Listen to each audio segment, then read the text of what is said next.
Hello, my name is Freddie Wright-Jones, and today I'm going to be discussing cancer. It was World Cancer Day on Sunday the 4th of February, so I thought it would be the ideal opportunity to discuss this difficult topic. Last August, I was diagnosed with skin cancer. It came as a bit of a shock, to be honest. I had a small mole on my right thigh that over the course of the year had gradually gotten bigger and darker.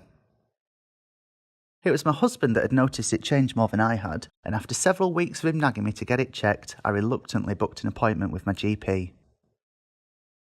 My GP examined the mole and decided that she would refer me to the local hospital for a specialist opinion. We're lucky here in the UK in that if a referring GP suspects you may have cancer, you are to be seen by the specialist within 14 days. My appointment with the specialist was well within this time frame. On the day of the appointment, I saw the consultant dermatologist who measured my mole and recommended it to be removed.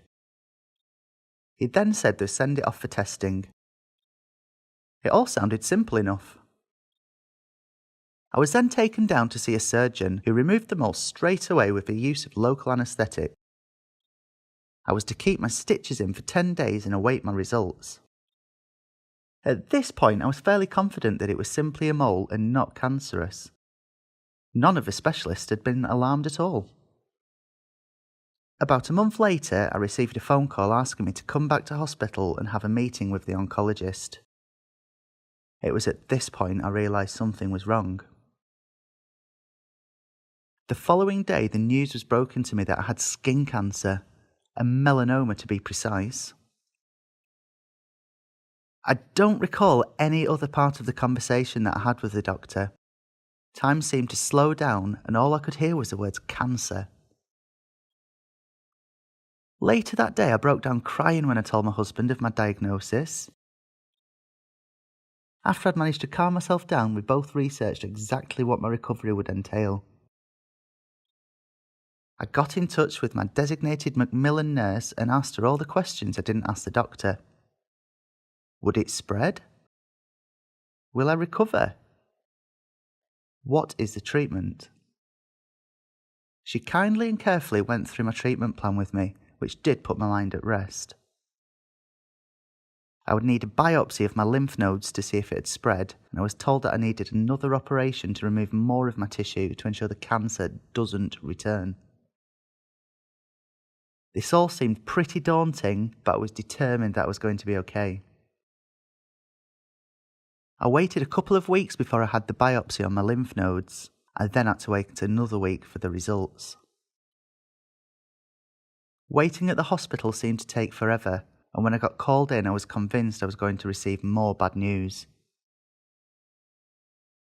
My worries were wrong. The cancer had not spread. To say I was happy is an understatement. The final part of my treatment was the last operation to remove more tissue from the cancer site. The operation went very well and I was finally given the all clear. All I have to show now for my cancer diagnosis is a 4-inch scar on my thigh. A small price to pay in my opinion. I'm proud to say that I'm a cancer survivor.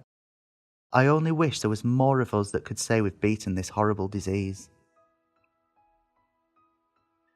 The NHS have produced an easy way of checking your moles for skin cancer.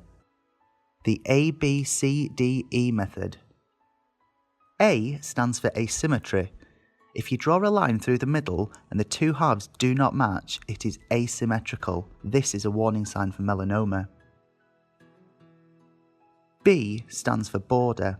The borders of an early melanoma tend to be uneven. C stands for colour. Having a variety of colours is another warning signal. A number of different shades of brown, tan or black could appear. A melanoma may also become red, white or blue. D stands for diameter. Melanomas are usually larger in diameter than the eraser on your pencil tip. That's 1/4 inch or 6 millimeters, but they may sometimes be smaller when detected first. E stands for evolving. Be on the alert when a mole starts to evolve or change in any way. When a mole is evolving, see a doctor. Any change in size, shape, colour, elevation, or any other trait or symptom such as bleeding, itching, or crusting all points to danger. So please, if you notice any changes in your skin, seek medical advice. Your doctor will not feel you're wasting the time. It's far much better to be overly cautious than to ignore it. 90% of diagnosed skin cancers are fully treatable and fully recoverable, but only if caught in time.